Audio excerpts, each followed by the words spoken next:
साधु संतों को, ऋषि मुनियों को, जो लहसुन प्याज तक नहीं खाते हैं, उनको गोमांस खिलाया जा रहा है।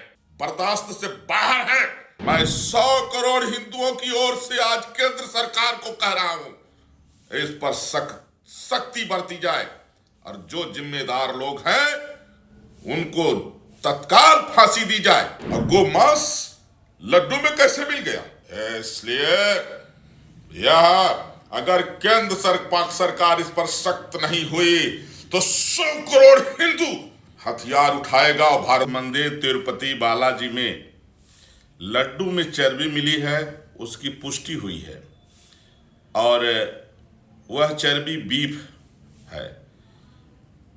मर्यादा पुरुषोत्तम भगवान श्री रामलला का जब प्राण प्रतिष्ठा हुआ था तो वहां से लड्डू आया था, जो तमाम ऋषि मुनियों को, साधु संतों को, धर्माचार्यों को प्रसाद के रूप में वितरण किया गया।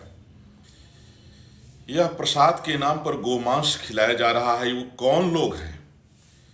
आखिर जब मक्का में हिंदू नहीं जा सकता है तो फिर हिंदू मंदिरों में माला फूल बेचने वाले मुसलमान कहां से आ जा रहे हैं? मुसलमान क्यों जो है मठ मंदिरों के अगल बगल दुकान लगा के बैठे हुए हैं? यह बहुत ही गंभीर विषय है। जो विश्व प्रसिद्ध मंदिर तिरुपति बाला, जहां विश्व के कोने कोने से श्रद्धालु जाते हैं, वहां लड्डू में जो है चर्बी मिलना, बीफ मिलना, उसकी पुष्टि हुई है। इसलिए यह बेहद जो है आपत्तिजनक है और इसको लेकर के सरकार जो है सख्त कदम उठाए। यह कदापि बर्दाश्त नहीं किया जाएगा। और देश में 99% मुसलमान जो मदरसे में पढ़ रहे हैं, उनको इसी तरह की शिक्षा दी जाती है कि हिंदुओं को धर्मभ्रष्ट कैसे किया जाए, हिंदुओं की हत्या कैसे की जाए, हिंदू बहन बेटियों के साथ लव जिहाद कैसे किया जाए, हिंदू बहन बेटियों की हत्या कैसे की जाए, ये मदरसों में शिक्षा दी जाती है। और ये लगातार घटनाएं आ रही हैं। इस घटना ने झकझोर दिया है और अगर इस पर सख्त एक्शन नहीं हुआ तो फिर देश का 100 करोड़ हिंदू कानून को हाथ में लेगा और इस तरह की घटना करने वालों को मौत के घाट उतारेंगे। राक्षसों के वध का समय आ गया है देश में। अब या तो सरकार इस पर जो है कठोर कदम उठा ले कि किसी भी मठ मंदिर के आसपास 1 किलोमीटर तक कोई भी मुल्ला, वहां न उसका घर होना चाहिए, न मकान, न दुकान, न कोई उसका। इस तरह की घटनाएं हो रही है। प्रसाद के नाम पर बीफ खिलाया जा रहा है।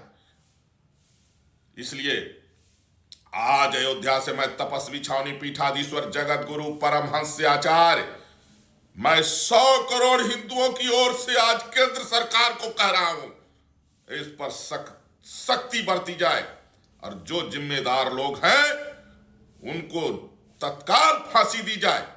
नहीं तो अब कंट्रोल से बाहर है और इसको बर्दाश्त नहीं किया जाएगा। साधु संतों को, ऋषि मुनियों को, जो लहसुन प्याज तक नहीं खाते हैं, उनको गोमांस खिलाया जा रहा है। बर्दाश्त से बाहर है। केंद्र सरकार इस पर सख्ती बरते और जो ऐसे लोग हैं, देश में 99% मुल्ला जो मदरसा में पढ़ रहा है, वही उसका एक ही काम है कि हिंदुओं की हत्या कैसे हो, हिंदुओं को धर्मभ्रष्ट कैसे किया जाए, गौ हत्या कैसे हो। सरकार इसके लिए चाहे जो करना हो करे, नहीं तो 100 करोड़ हिंदू कानून को हाथ में लेगा। 100 करोड़ हिंदू कानून को हाथ में लेगा। कब से हम लोग कर रहे गाय को जो है राष्ट्रीय धरोहर घोषित करिए, गोवंश को।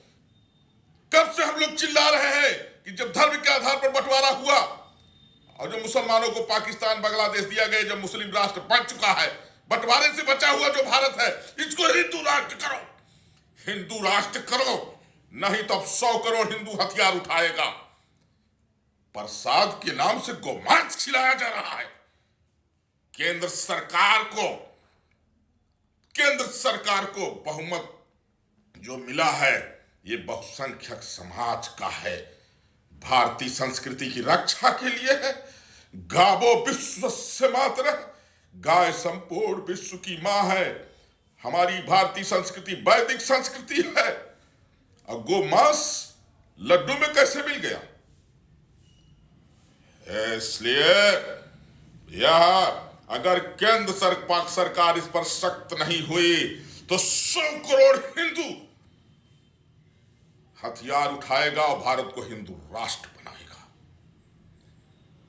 बहुत दुखी हूं कि विश्व प्रसिद्ध मंदिर बालाजी का, तिरुपति बालाजी का, वहां गोमांस कैसे उसमें मिल गया।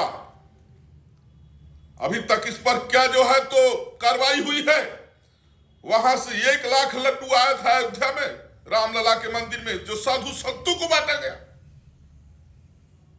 इसलिए केंद्र सरकार हिंदुओं के हथियार उठाने के पहले हिंदुओं को न्याय दे दे, गोवंश को राष्ट्रीय धरोहर घोषित कर दे,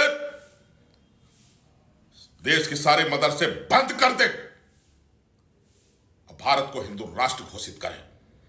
नहीं तो 100 करोड़ हिंदू हथियार उठाएगा। तो जिस तरह से राम जी ने राक्षसों का वध किया था, उसी तरह से जिहादियों का, जो खाने पीने की चीजों में थूक रहे हैं, पेशाब कर रहे हैं, जो खाने पीने की चीजों में गोमांस मिला रहे हैं, ये देश का 99% मुल्ला ऐसा कर रहा है। कहां सो रहे हो? बर्दाश्त से बाहर है। न्याय की मांग, जो जिम्मेदार लोग हैं उनको फांसी दी जाए, नहीं तो हिंदू हथियार उठाएगा।